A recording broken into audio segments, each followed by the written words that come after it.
Paramashivoham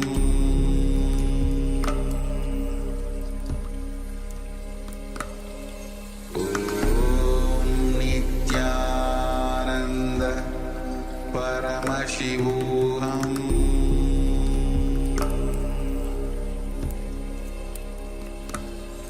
Om Nithyananda Paramashivoham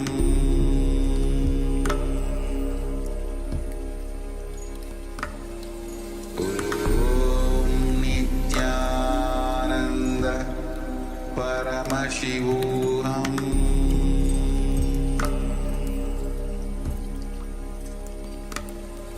Om Nithyananda Paramashivoham Om Nithyananda Paramashivoham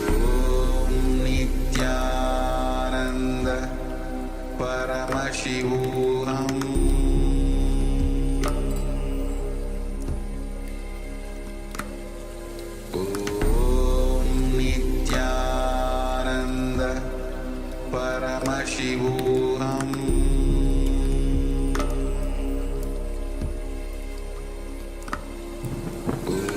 Om Nithyananda Paramashivoham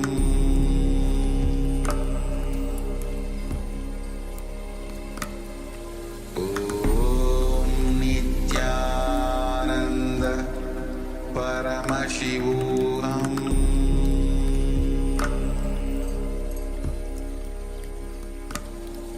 Om Nithyananda Paramashivoham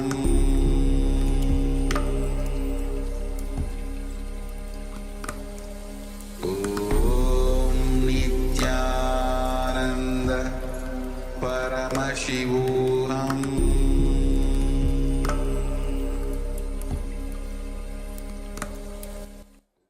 Nithyananda. Yes, slowly remove your blindfold, open your eyes.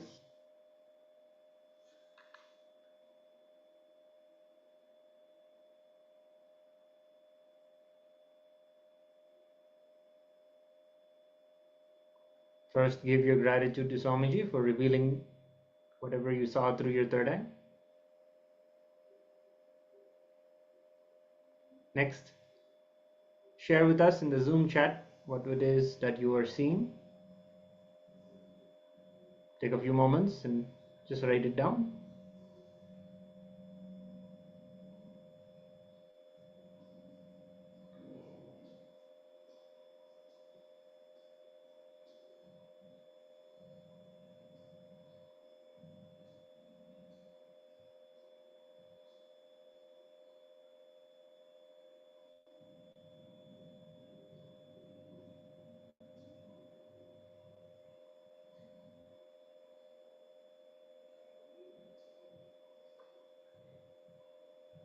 Yes, we'll now show you the image.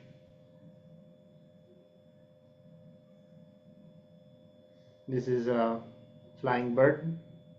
If you saw the bird, or if you saw some flying object, or the greenery behind, and the blue colors, the green colors, and the white colors behind, let us know. Then you're also manifesting the powers.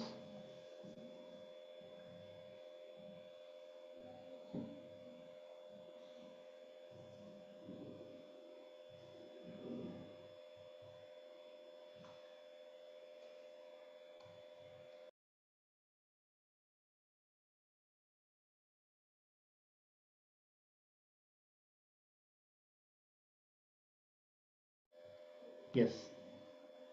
So now we're going to be moving on to the next session where Swamiji is going to be sharing more about the unreality.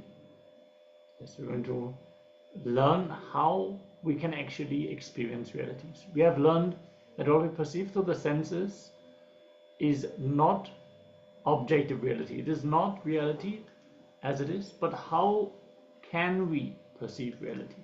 How can we experience reality? Requesting everyone to be in a space of listening and restful awareness as Swamiji is sharing more and more insights into reality.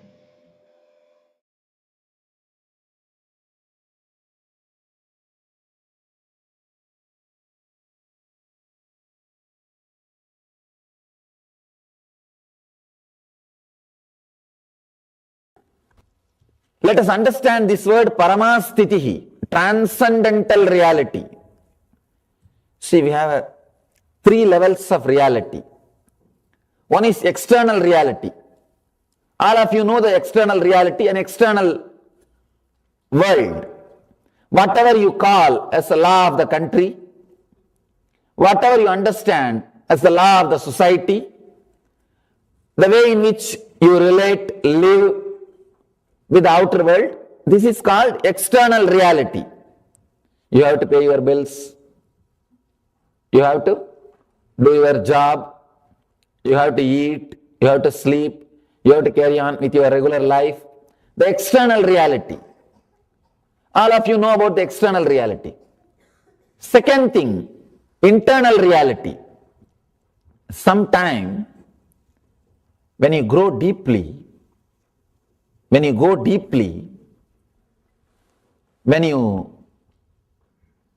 become more aware, more conscious, you realize you are affected, disturbed more by the internal reality. Means the incident or the thing which is happening in the outer world is not directly connected to the experience which is going on in the inner world. Just by doing a small change, the same incident which is supposed to create pain in you may not create. Sometimes, if you just avoid the words which constantly says pain, pain, suffering, suffering, you will escape from the pain which you may go through if you don't use that method. For example, the incident, usually it may create suffering or pain in your inner world, inner space. If you are little intelligent and careful not to allow those words from the beginning, if you are that much aware or conscious to stop the word before it surfaces to conscious layer, you can escape from the suffering. If you become a little aware, you will know how to play with your inner reality. Means you will be more balanced. The outer world things will not be able to affect you. With these few experiences, you will realize in the inner reality, the inner world is much more powerful than the outer reality, than the external reality. Only at this point, you start saying, world is Maya, it is illusory, it is unreal. Don't think, when Shankara says the world is unreal, it's not that it does not exist, it is there in front of us. If you go and hit your head on the wall, you will feel the pain. It doesn't mean that it's not there. Internal reality is much more stronger than external reality. That is what he means. When the internal reality is more stronger, when you are able to experience joy or peace or bliss just by altering your mental status, just by altering your mind, the internal reality becomes more stronger than the external reality. You experience the outer things are not creating such a deep impact on your being. You are more centered on your inner being. This is called internal reality. One is external reality, another one is internal reality. Means that the inner space becomes more real to you than the outer world. I have seen a great yogi. He will just sit in one place, and if he wants to call any animal, he will just create a particular kind of a sound. That animal will be there. And not only that, if he wants to break a stone, I have seen with my own eyes, he will just create a sound of hammer. If the hammer hits the stone, what kind of sound will be created? The same sound he will create with a special vibration, and I have seen with my eyes that stone will become two-piece. Just as if that stone has been hit by the hammer. I was shocked. How can this be? Not once or twice, many times I have seen. Same way, will create a sound of the stone hitting a bird or something. If he wants to kill a bird, he just creates that sound through the tongue with that vibration. I've seen the bird will fall dead. It will drop dead. Same way, if he wants to get some fruit or anything, he'll just create a sound, and as if a stone has hit that fruit will fall from the tree. I asked him, how could this be possible? He told a beautiful truth. The whole world is just vibration. The whole thing is just vibration. If you know how to handle the light particles and sound particles, understand? The light particles and sound particles. Nada and Bindu. Nada is sound particle, Bindu is light particles. You can do anything. For him, the inner world is more real than the outer world. So anything comes out of his inner world directly affects the outer world. It creates an impact on the outer world. For him, world is unreal. Outer world is Maya, illusory, because he can do anything just with the inner world. There is a third kind of reality. So you understand? First is the outer world. The second is inner world. When your inner world is more real than the outer world, you will have siddhi, means powers. Third kind of reality is transcendental reality. In that level, you will have buddhi, intelligence. Even in the second level, there is no guarantee you will have buddhi. You may have siddhi, power, but we don't know you will have buddhi or not. Transcendental reality. Transcendental reality means experiencing nothing dies. Experiencing, you don't need to do anything in the outer world or in the inner world. Understand? You don't need to do anything in the outer world or anything in the inner world, because both are equally nonsense. Both have no meaning. Both have lost meaning for you. People who are established in the internal reality, in the inner world, for them only outer world will be unreal, Maya, but the inner world will be real. If you are established in transcendental reality, Paramastitihi, what here Mahadeva says, Paramastitihi, then inner world and the outer world, both are illusory for you. Both are unreal. Reality is nothing but your alliance with real. Listen, it is not your experience of real, it is your alliance with the real.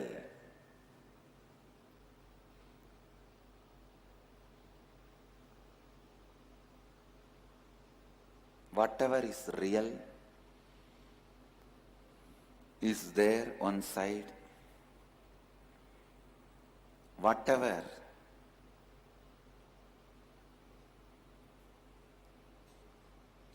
you need to experience, you want to experience, is there on side. These two having alliance and coming to some conclusion is reality.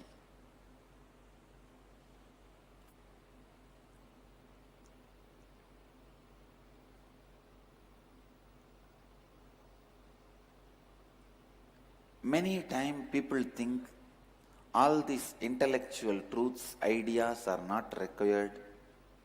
I tell you, no. Your whole life is nothing but intellectual clarity. Why you don't go and put your hand in the electricity? Because you know you will be killed. Why you don't go and put your hand in the fire? Because you know you will be killed. So intellectual clarity, intellectual understanding is required for life.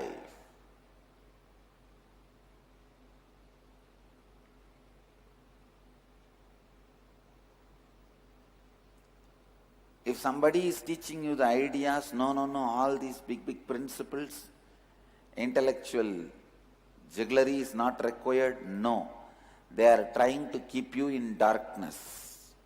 Maybe they do not know how to expand and explain these principles. They do not have a passion to understand or make you understand. Please listen. Just like a simple rules are there. Don't touch the fire, you will not be burnt. Same way, simple rules are existing to be out of suffering. Simple rules exist to be successful. It is so unfortunate, you are never allowed to believe that there are simple rules exist to be out of suffering and to be in completion and to be successful. Are you struggling in a big way? Not to be burnt by the fire, not to be electrocuted? No. You don't struggle. It became your lifestyle when you understand and start living. Listen, same way,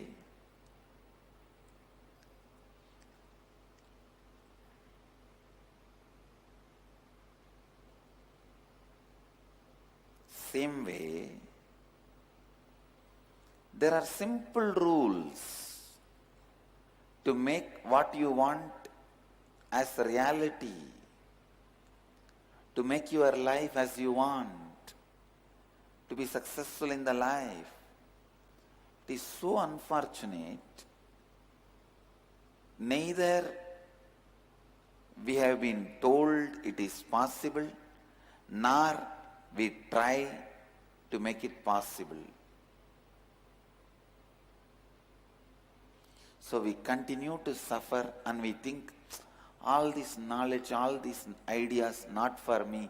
I am an ordinary housewife, I am an ordinary man, householder. How will I be able to understand all these things? Can you say, I am an ordinary electrician, how can I understand about electricity? It's okay, let me be electrocuted. No. I am an ordinary housewife, I just cook every day. How do I know about anything about fire? Let me get burnt. You can't say. When you are about to cook, you learn the rules to handle fire. When you are about to become electrician, you learn the rules of electricity. Better learn to make your reality before you enter your life.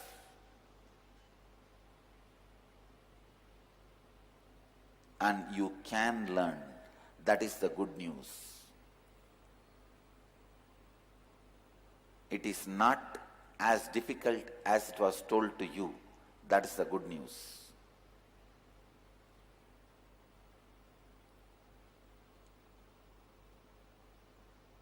How you perceive reality?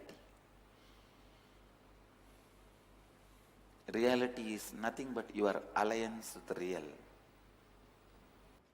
First line, first tattva you need to know is, whatever you experience as reality is only possibility. Please listen. If you are experiencing your reality as rich, everything good, that is also only a possibility for great which is supposed to come. If you are experiencing your reality as bad, poor, suffering, suffocation, that is also is a possibility for the worst which is going to come. Listen. Whatever you experience as reality is only possibility. If you are experiencing as good, the great possibility for better. If you are experiencing as bad, the possibility for worse. But do not ever think the reality you are experiencing is the reality. No. It is just possibility. If you are experiencing fear, be very clear. It is only a possibility for the greater fear which is going to come. If you are experiencing courage, be very clear. It is only the possibility for the greater courage which is going to come.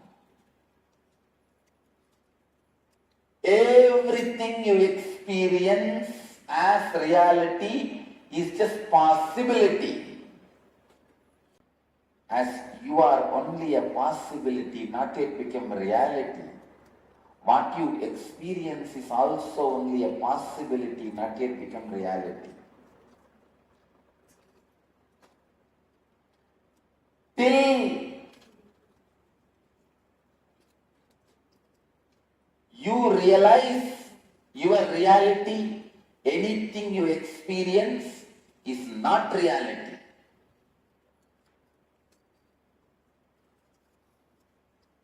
As long as you remain as a possibility, still need to be open, experienced, explored. Your reality also remains as possibility. If you live authenticity, you will strengthen the right possibilities to happen. If not, you will allow your unconscious possibilities to open. That's how is life.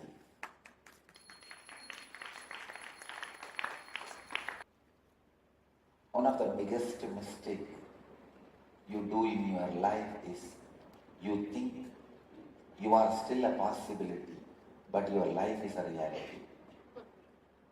That is why you feel weak. Your life is not a stone wall already built.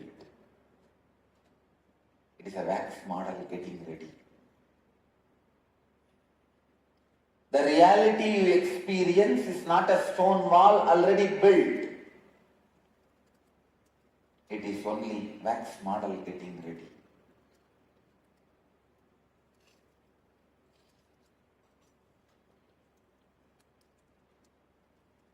Authenticity is the intelligence to alter your possibility consciously in a right way.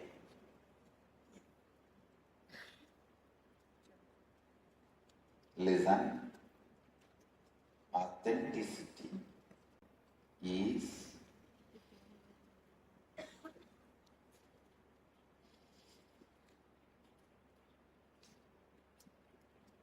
great possibility to alter your life in a right way. Let me expand on authenticity. Authenticity means the state where you are established in the peak of your capability, your possibility, and you respond to life from who you perceive yourself to be, the inner image, and peak in the outer image, and establishing yourself in peak in others' image about you. Listen, Whatever you perceive about you is only a possibility. If you think you are a Swami, good person, nice person, even that is only a possibility for the greater saint to happen. If you think you are filled with jealousy, dirt, junk, and whatnot, disease, depression, that is also not the reality. It is a possibility for greater disease, greater depression, greater disorders to happen.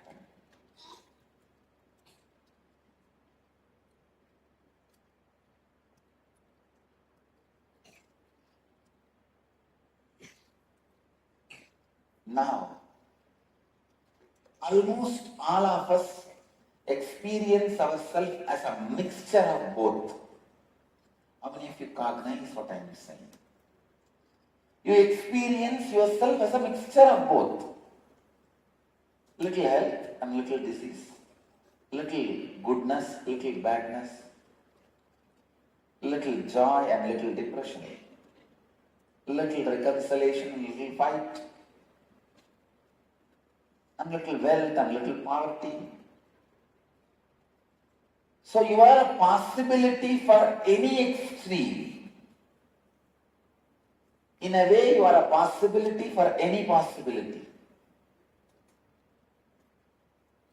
When you are in a state of possibility for any possibility, you are called seeker. Seeker is a person who is possibility for any possibility. If you already became sinner, you can't be a seeker. If you are already a saint, you can't be a seeker. If you are perceiving the possibility of both as a possibility in your reality, you are seeker. Means do not know which side you are going to take. Do not know what is going to be your life. I always tell people, there are two things. One is Shakti to make your dreams into reality. That is what is miracle powers. Miracle power means you will have power to make your dreams into reality. That is Shakti. That's next thing, Buddhi, means realizing whatever is reality is nothing but your dream. Making your dreams into reality is Shakti. Realizing that your reality is nothing but dream is Buddhi, intelligence. If your search for Shakti leads you to Buddhi, then it is right.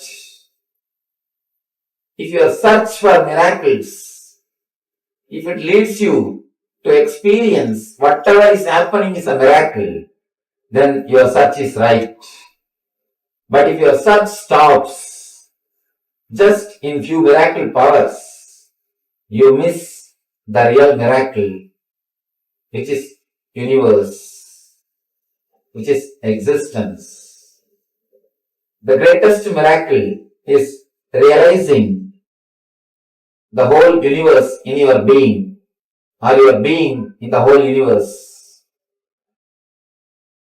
When you travel in your search of the miracles, when you start in your path, step by step you come upon few miracle powers. If your energy is getting solidified, in the second step you get the power of intuition. Intuition means seeing the things before it happens. People ask me, Swamiji, how can we see the things before it happens? It is just against the logic. It is just against the logic. How can we see before things happen? It is not against the logic. Because whatever you think as past or future is nothing but the projection of present. Now there's a new thing that is going on among the physics scientists. The new talk, parallel universe. If black hole happens in some place, in some other corner of the universe, Big Bang happens. Big Bang and black hole, they continuously happen parallelly. Continuously somewhere black hole is happening. And the parallel side of the universe, the other side, same way Big Bang is happening. If the Big Bangs are happening, black holes are happening. When you don't know the connection, you think it is a two independent incident. If you understand the connection, you will understand it is not two separate incidences. It is just cause and effect, that's all. They say even a single atom cannot move without creating effect in the other side of the universe. If an atom moves in a place, the other side, parallelly, another atom moves. If you understand this parallel universe theory, you will be able to understand your future and past are not two independent things. They are just deeply related with the present. Understand the time as a shaft. Actually, time is a shaft. One side is past incidences. Other side is future incidences. Center present. You never touch the time shaft actually. You are always pulled in the past or by the future.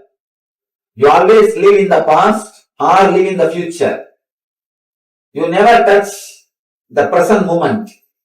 Present moment is the time through which you can touch this time shaft. Eternity is past, present and future. All the three is eternity. But you can touch the eternity only in the present moment. If you are in the present moment, only then you can touch the eternity. If you touch the eternity, you can understand the past and future are not different from present. They are just extensions of present. From the past moment, this moment is taking birth. From this moment, next moment is taking birth. If you have the glimpse at least once of the present moment, if you live even for one moment in the present moment, you will have a clear glimpse, clear idea about the future.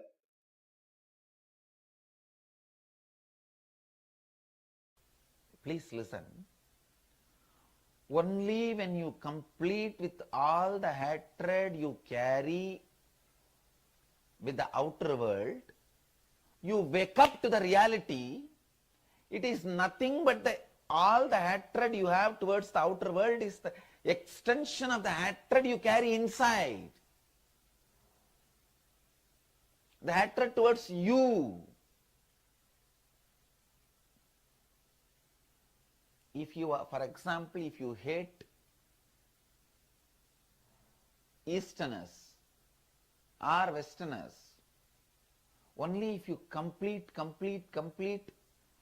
and completed that hatred, you will understand it is nothing but one part of you are hating, you are projecting it on others.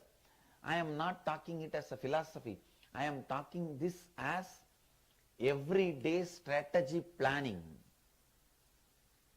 The day-to-day strategies for your life. Day-to-day strategies for your life. The first thing,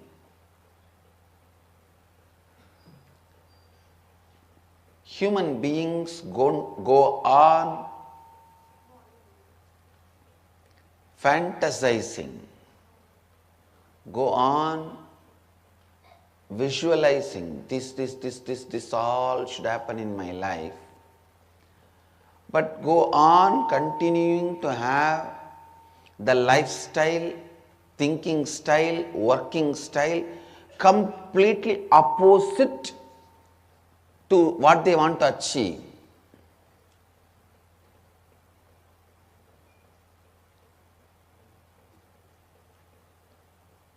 Listen. Want to have some things as a reality in the life, but working completely in the opposite direction. The thinking style, working style, everything completely in the opposite direction. This is what I call vasana.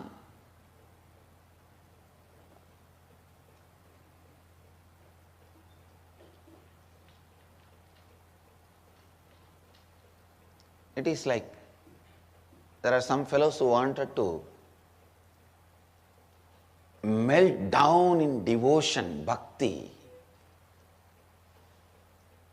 When they see the devotees ecstatic, just lost in the ecstasy, they get jealous. See this person's devotion. What a joy he or she is radiating. They are ecstatic. They are jealous, seeing the ecstasy of the devotees. But what needs to be done to achieve that as a reality, they will not do. Their lifestyle, the way of acting, way of thinking, everything will be completely in opposite direction. Same way in the world, they will see the successful CEOs sitting in a rotating chair, addressing the roundtable conferences, flying in private jet. All that they will see, they will feel jealous. They want to create that as their reality. But if you see their thinking style, the working style, the way the functioning style, they will continue to remain in their default thinking, feeling, acting, living style, which is completely opposite to the reality they want to cause.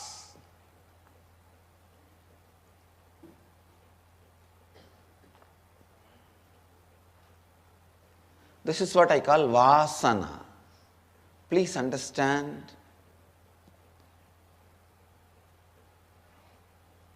Immediately what binds you is vasana.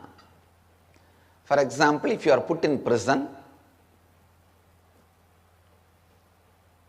police, judiciary, prison authorities, all of them only largely bind you. But immediately what binds you is the bar, the door, and the lock and key with which the door is locked. That only immediately binds you. Same way, the maya, ignorance, all that only largely binds you. But vasana is the door, gate, immediately binds you. Many times you do not know who is that officer who convicted you or who is that officer who locked you up. But you will feel the suffocation, boundedness when the door is locked. Just like the door is the immediate bondage you experience. In the life, vasana is the immediate bondage. Understand?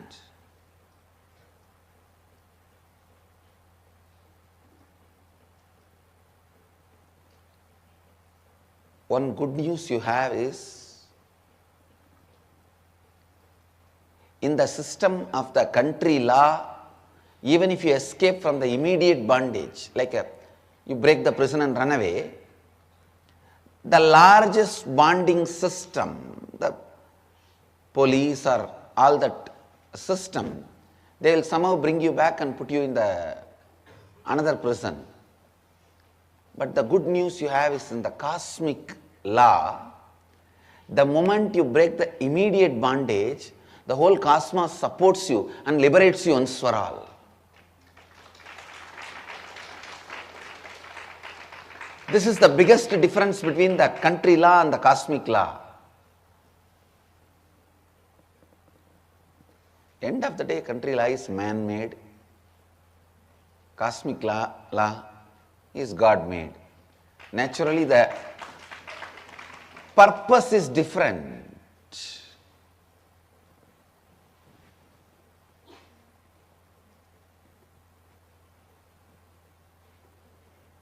Understand?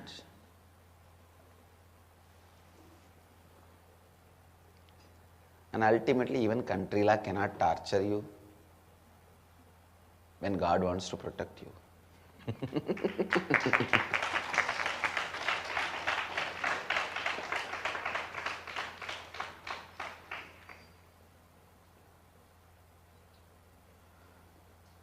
Listen.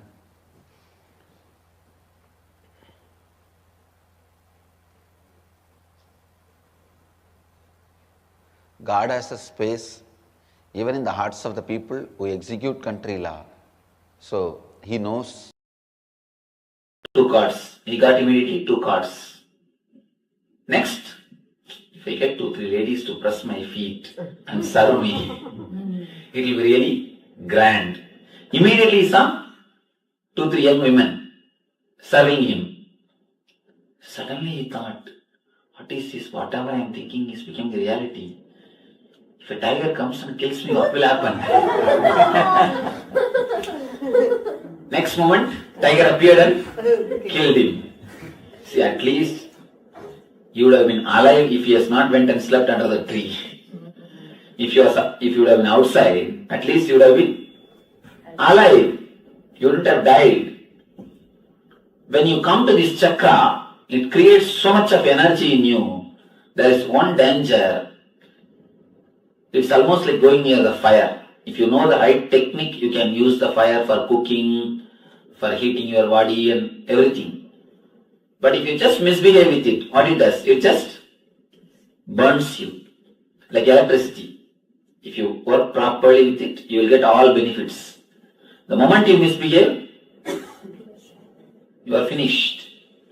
So this chakra is like electricity. This chakra is like a fire.